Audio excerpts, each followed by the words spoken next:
Hey everybody, welcome to the Addiction Unlimited podcast, where you get to learn everything you want to know about addiction and recovery.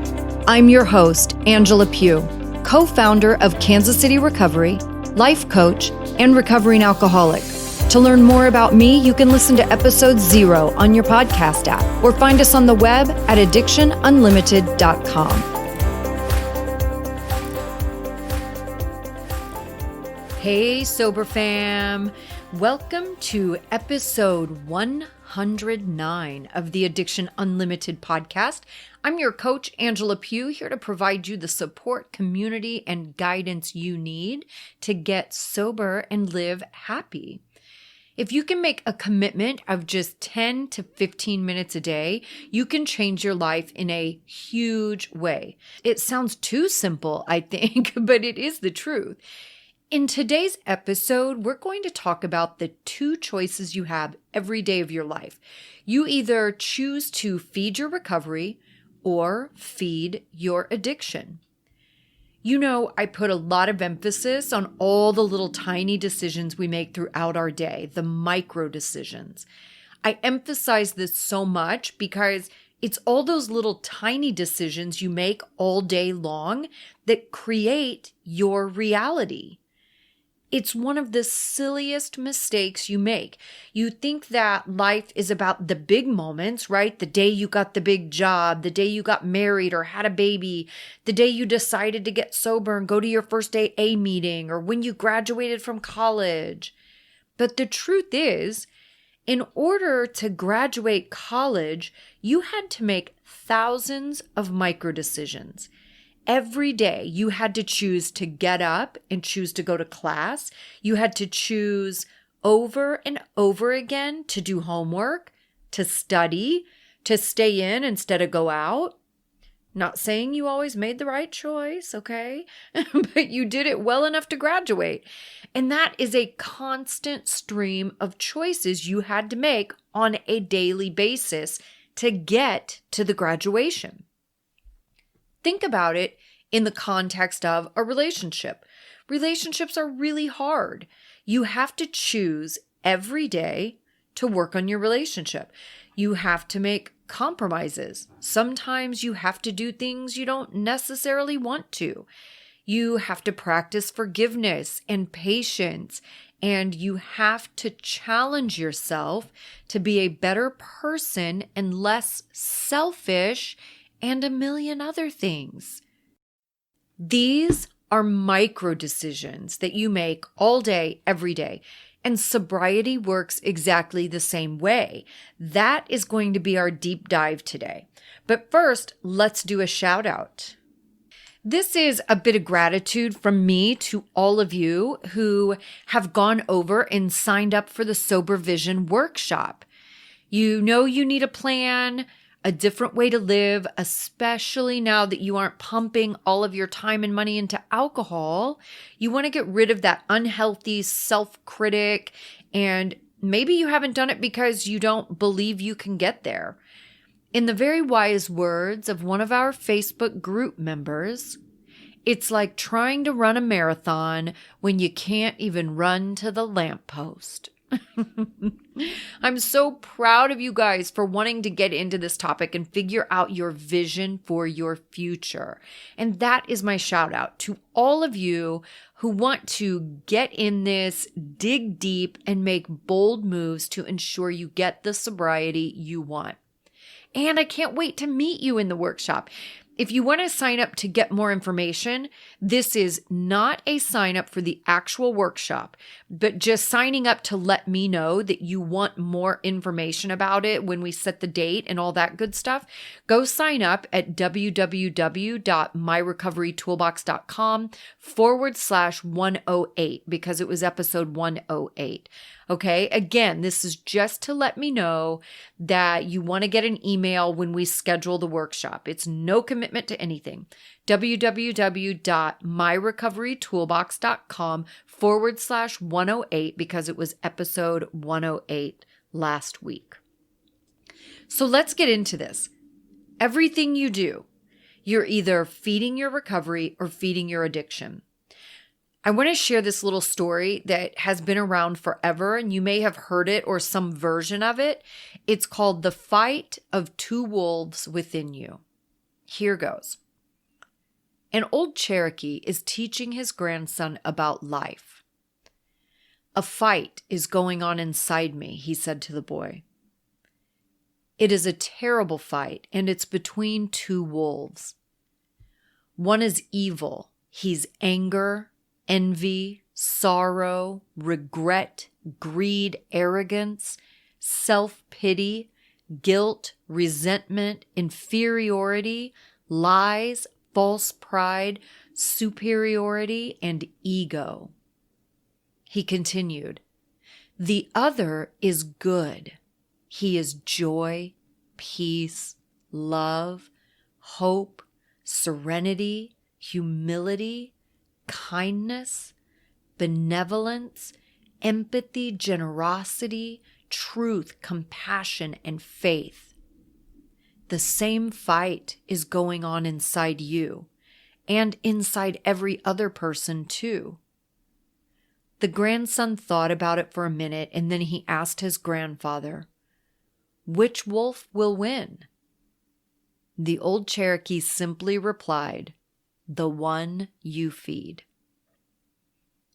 This is everything, you guys. You're either feeding your recovery or you're feeding your addiction. Whichever one you feed more is going to win. And think about this in terms of the committee too.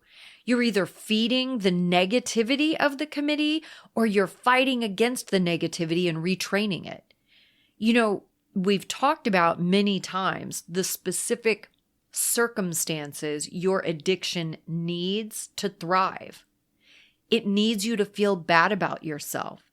Any micro decision you make throughout your day that you aren't proud of gives you ammunition to use against yourself. Sleeping late, being snippy, procrastination, avoidance, avoiding people or bills or life, talking yourself out of exercising, talking yourself out of going to a meeting, deciding to stop for a coffee even though you're already 5 minutes late for work, hitting the drive-thru when you told yourself you were having a salad today, or telling a little white lie to get out of something. All of these little choices, make the deadline or be late, stay up late watching Netflix or go to sleep, make time for homework or put it off to the last minute, get to class on time or be 10 minutes late, yada, yada, yada. All these little decisions you make all day long either gives the committee negative information about you to feed on or positive information about you to feed on. Let's talk through a scenario. You stayed up late last night watching Ozark on Netflix. You were so tired, your eyes were drooping, you're yawning, and you know you need to turn it off and go to sleep because you promised yourself you are getting up on time tomorrow, you are getting out of the house on time so you can be on time to work or school, wherever you're going. But because you're so caught up in the show, you let the committee talk you into one more episode. And next thing you know, it's midnight. You're exhausted. You're already beating yourself up because you're only going to get 6 hours of sleep. So you go to sleep already with a feeling of, ugh, why did I do that? 6 a.m. rolls around. Your alarm goes off. Of course, you don't want to get up because you're tired and the blankets are wrapped around you just right. You just can't summon the energy to get up, so you hit the snooze button. You can skip doing your hair or skip breakfast to make up the time. That's what the committee tells you. Next thing you know, it's 6:30 and now you're effed. You jump out of bed like a crazy person, rush through your whole morning routine, taking a 10-minute shower, skipping your hair, throw on the first clothes you see because you don't have time to find a good outfit or even a clean outfit. You grab your things, skip breakfast, and head out the door. You've only been awake 30 minutes, and you're already disheveled, irritated, rushed, probably a little embarrassed because your behavior and choices are that of a sophomore in high school, and all the way to work or school, you're kind of beating yourself up for not doing better. You knew you shouldn't have watched the extra episode. You wanted to get up on time today so you could have a nice hot cup of coffee and get ready like an adult, not rushed like a crazy person, but take your time, look nice, have a nice hot shower and not be rushed. You know better. You do this every time. Now you're going to be late for work again, and you know the manager has been watching you because you've been late a few times. Okay? You see how all those little tiny choices put you in a really big, crappy position and give the committee a ton of ammunition to use against you. In that scenario, now you're walking into work feeling embarrassed and inferior, probably feeling regret and guilt because your head is feeding on all the choices you made that weren't great, and your whole day has started on a negative note. All of those negative thoughts and feelings because of one split-second decision to not turn the television off and go to sleep. Micro decisions. They make or break your whole life. Then what happens is we lose trust in ourselves. If I tell myself I'm going to bed at 9 p.m. lights out, and then I talk myself into staying up later, despite the consequences, then I have just put myself in a position that I can't believe myself. When I let me down, I will no longer trust me. Then you start telling yourself this story. I never follow through when I set a goal for myself. I always give up. I always do the wrong thing. I don't know what's wrong with me. I just can't do it. And all of that is bullshit. You can do whatever you want to. Start telling yourself a new story. What if you are now a person that does follow through on things? You are the person that goes to bed on time and gets to work on time. Maybe now you are the person that brings coffee for your workmates because you got out of the house 15 minutes early and had plenty of time to stop at the coffee shop. What if that's your new story? This is what I'm talking about. You're either feeding your recovery or feeding your addiction. If you're telling yourself a story that says you can't stay sober, you've done this a million times before, and you always screw it up, you're going to lose the battle anyway, so you may as well drink and get it over with, or it's just too hard, how will you ever have fun again or relax? What will you do for your birthday? That is feeding your addiction. And let's put this in perspective for a minute. If you were diagnosed with a deadly illness today and you couldn't drink anymore, you would figure out a way to get through all those things. If you had to do chemo tomorrow, you would muster up the strength to get your shit together. So don't tell me you can't do it. And for God's sake, stop telling yourself you can't do it. You can totally do it. It's not even that big of a deal. And guess what? You do have a deadly illness, by the way. It's called addiction. Let me give you some stats real quick. I got these from an addiction website, addictioncenter.com. Every year, worldwide, alcohol is the cause of 5.3% of deaths. That's 1 in every 20. 1 in every 20 deaths is caused by alcohol. On average, 30 Americans die every day in an alcohol-related car accident, and 6 Americans die every day from alcohol poisoning.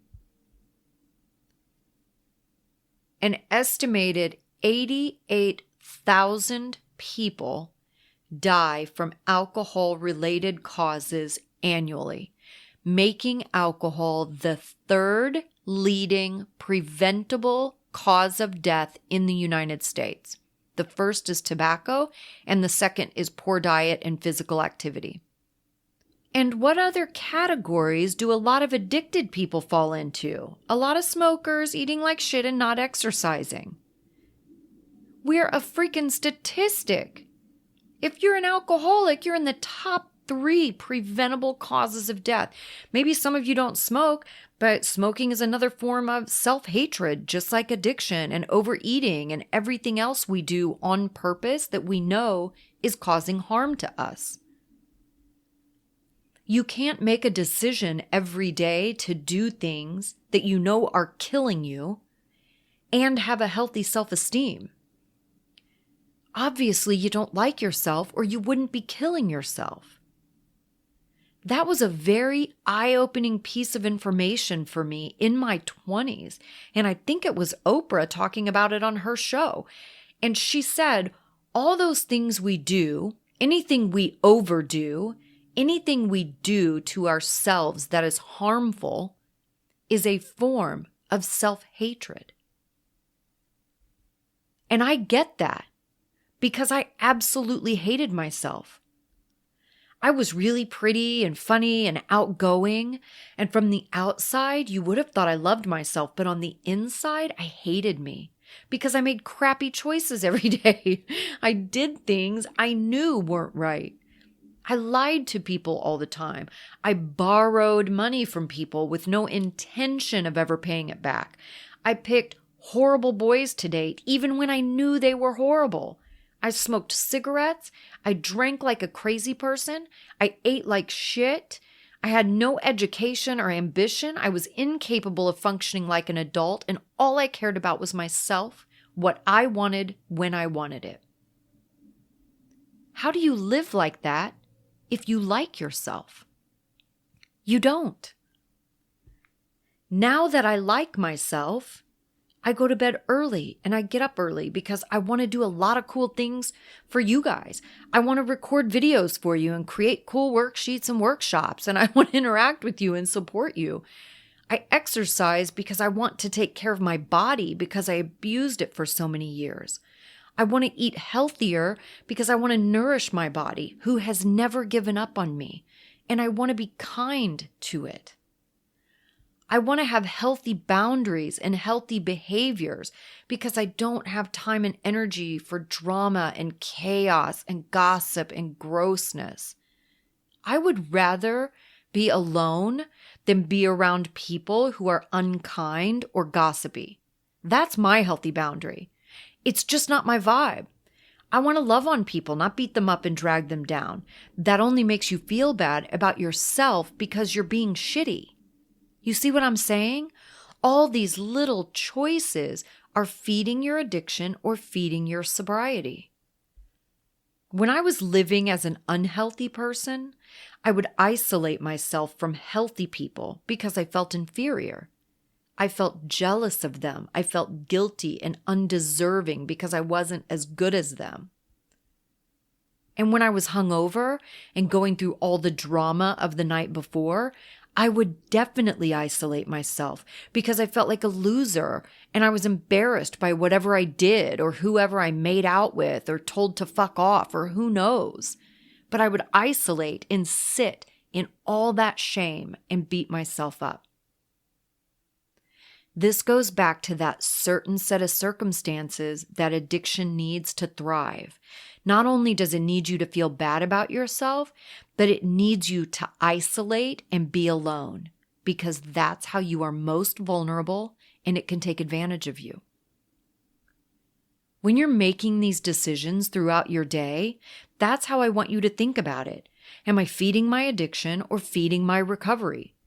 When the committee is telling you to do things that you know aren't the right things, like when it tells you it's okay to have a drink, you know better.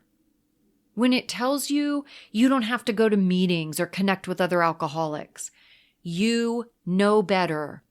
And you know better because you've probably tried 150 times to do it quote unquote on your own, and all it gets you is drunk again.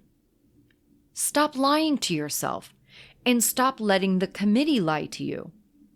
You know, the committee is like an ornery, mischievous toddler. It needs constant attention. It chatters nonstop. It turns everything into a mess if you give it a chance. It's a toddler. But when you have a baby, you baby-proof your home. And now you have to committee-proof your life.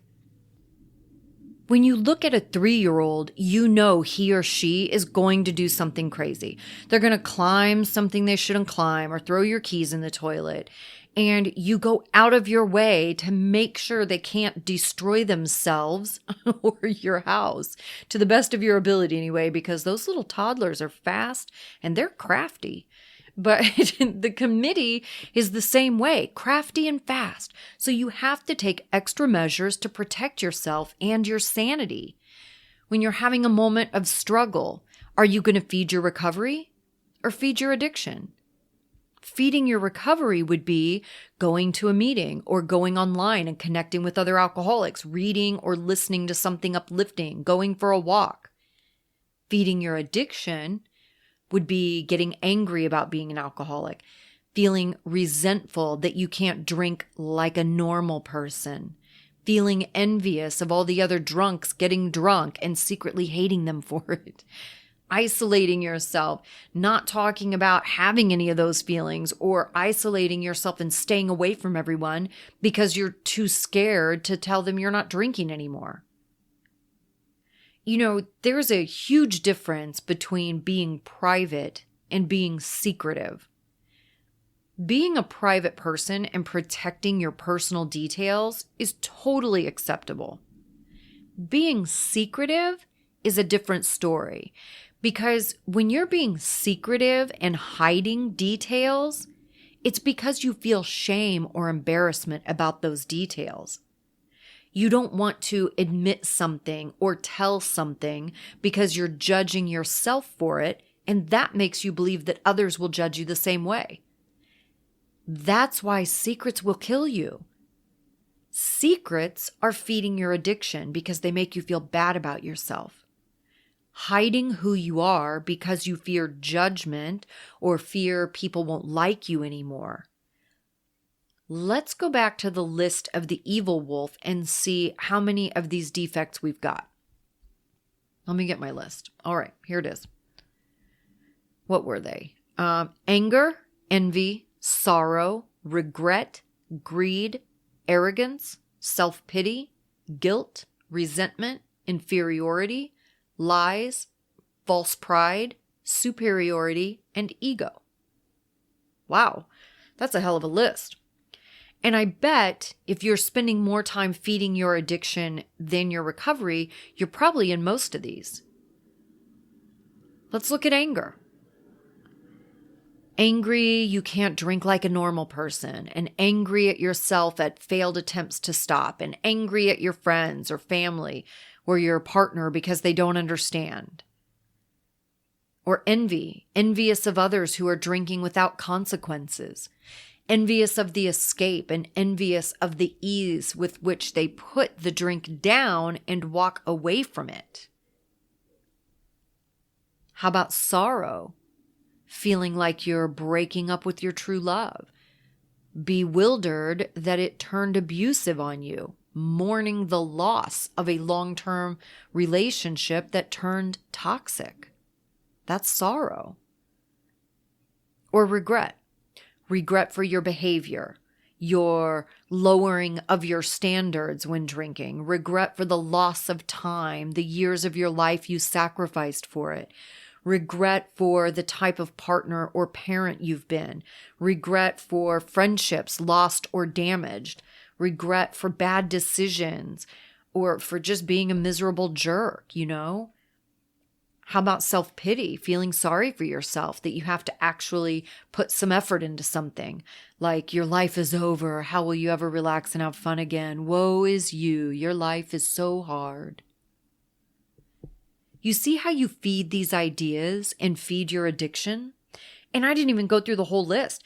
I bet you heard a lot of yourself in the things I said, though, not even realizing the toxic emotions and thoughts that you're putting out, the negativity and self-loathing that the committee is feeding on.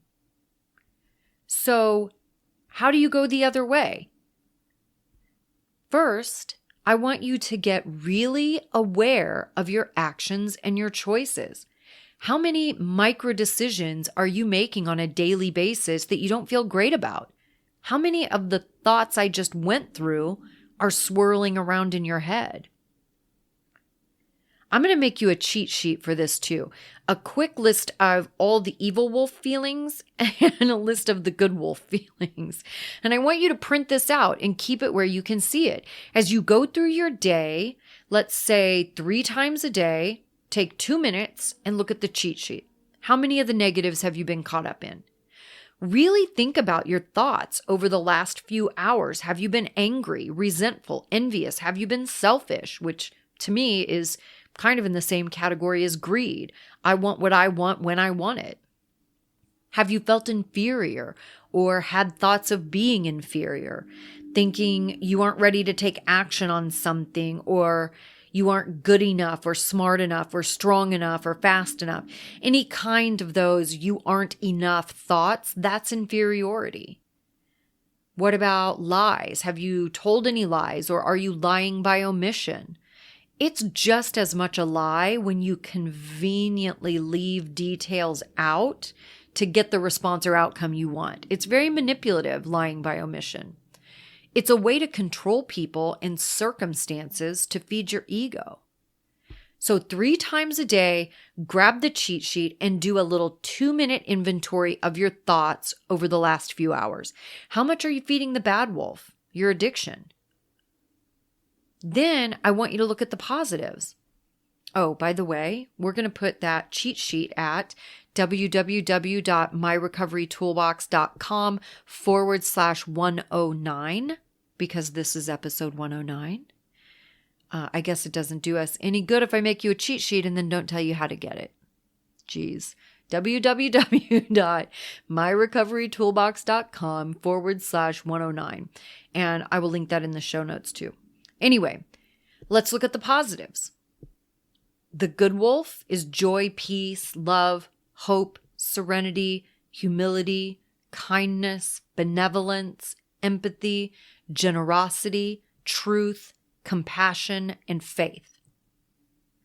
Damn, you guys, I love this list. I was just really thinking about that as I was going through it. There's a ton of ways to work service into this list. A ton of ways to be of service, my friends.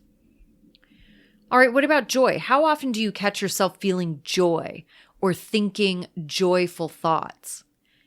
If you struggle with this, I want you to stop everything and do my bliss list exercise. Did you see my Facebook Live where I talked about the bliss list?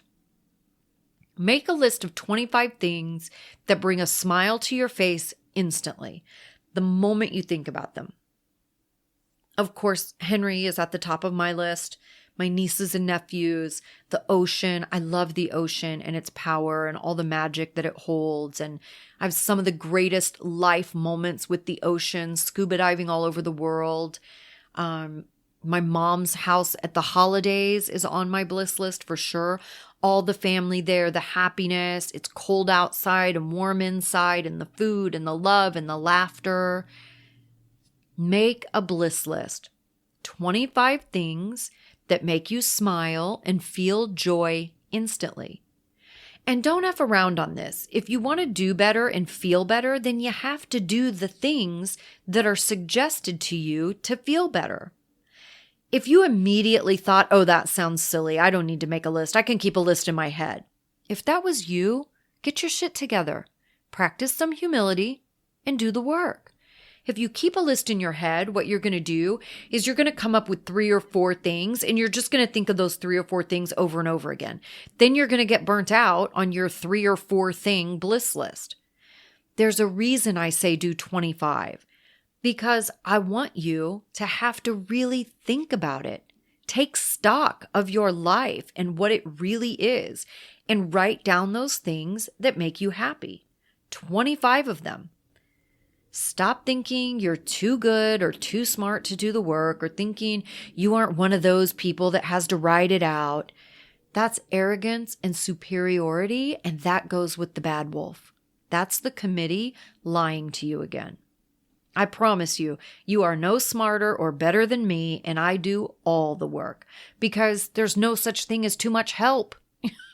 There's no such thing as too many tools, okay? So hush and do it. Just do the damn work. All right, how about hope? Do you feel hopeful at the possibilities your future holds? Do you see the kind of life you can create and the kind of person you can be? Do you feel hopeful? If not, spend a few minutes daydreaming about the possibilities and what you are capable of, because nothing can stand in your way. You can be anything you want. That's the absolute truth. So if you don't feel hope, I want you to spend a few minutes and daydream about the possibilities. There's nothing stopping you. What about kindness, empathy, and generosity? When you're doing your 2-minute inventory 3 times a day, how often have you gone out of your way to be kind to someone or been generous? Have you given someone your time, maybe listening to a friend on a phone call or supporting someone in the Facebook group or volunteering somewhere, being patient with your coworkers or spouse or children? This is generosity in its own way. What does your inventory look like? This is when you start to recognize patterns and you can start to be intentional in how your thoughts are. If you catch yourself being envious, turn it around and say something good about your life and yourself. If you've been running around all morning being a jerk because you're grumpy because you got up late and didn't get your morning coffee, maybe you should spend a few minutes forgiving yourself. Hit the restart button in your brain and go to 2 or 3 people and say something nice. If you're in self-pity, go online and sign up to volunteer somewhere. Be intentional. Your thoughts are not an accident. They're just wild and out of control because you haven't trained them. Being intentional means you're now training your thoughts to be the way you want them to be, to feed your recovery and support you in creating a new life. You can't sit on your ass and hope the committee changes. No, you take the action to change it. Someone the other day wrote about being in a super high anxiety space and being uncomfortable in their first few days of sobriety. And they wrote, "I hope this doesn't last." What the F does that even mean? Hoping for something will get you nothing. I hope someone gives me $10 million too, but you see where that's gotten me? Not a damn thing. You don't hope it doesn't last. You take action to make sure it doesn't last. You don't hope you don't relapse. You decide you aren't going to relapse. Then you take all the actions to ensure it doesn't happen. Stop hoping for results with no work. That's what you're really hoping for. You're hoping some magic fairy dust is going to fall on you and fix everything so you can get back to Netflix and feeling sorry for yourself because you're an alcoholic. My friends, we have to take action. If you want to feel better, then do better things to feel better. If you don't want to be a victim of relapse, then do the things you need to do to feed your recovery instead of feeding your addiction. Are you with me? Okay, let's recap. www.myrecoverytoolbox.com/109 and get the cheat sheet. Print that thing, okay? Print that thing. 3 times a day, whenever you want those times to be. I say once mid-morning, once mid-afternoon, and once before bed. 3 times a day. Take 2 minutes. Set a timer on your phone if you want to. 2 minutes. Go over your thoughts for the last few hours. Which column are you spending more time in? The good wolf or the bad wolf? If you can't come up with ideas to be more the good wolf, then Google it. Google knows everything. Google, how do I become more joyful? Or how can I be more generous? How do I get over envy? How can I practice empathy throughout my day? Google it. There's endless information. You want to put as much energy into feeding your recovery as humanly possible. If you tell yourself lights out at 10 p.m. and you decide to stay up an extra hour, that's okay. But you better not hit that snooze button the next morning. And none of this is meant to be done perfectly. I want you to really hear that. That's why I call it practice. We continue practicing. I'll get really good at being on time for things, and then I catch myself slipping on my bedtime, right? Then I'll get over there and I'll get to work, getting back on track with my bedtime, and I'll catch myself slipping at home, like cleaning up, doing laundry, putting things away. So then I'll get over there and I'll start focusing on the house and I'll get everything in order and I get good at that again, and I'll catch myself slipping on paying the bills on time, right? It's progress, not perfection. And I want you to be intentional. I want you to choose how you are in your life, how you think, how the committee talks to you. I want you to make all those things the way you want them so you can live happy and healthy and drama-free. That's what I'm talking about. www.myrecoverytoolbox.com/109, because this is episode 109, and get that cheat sheet.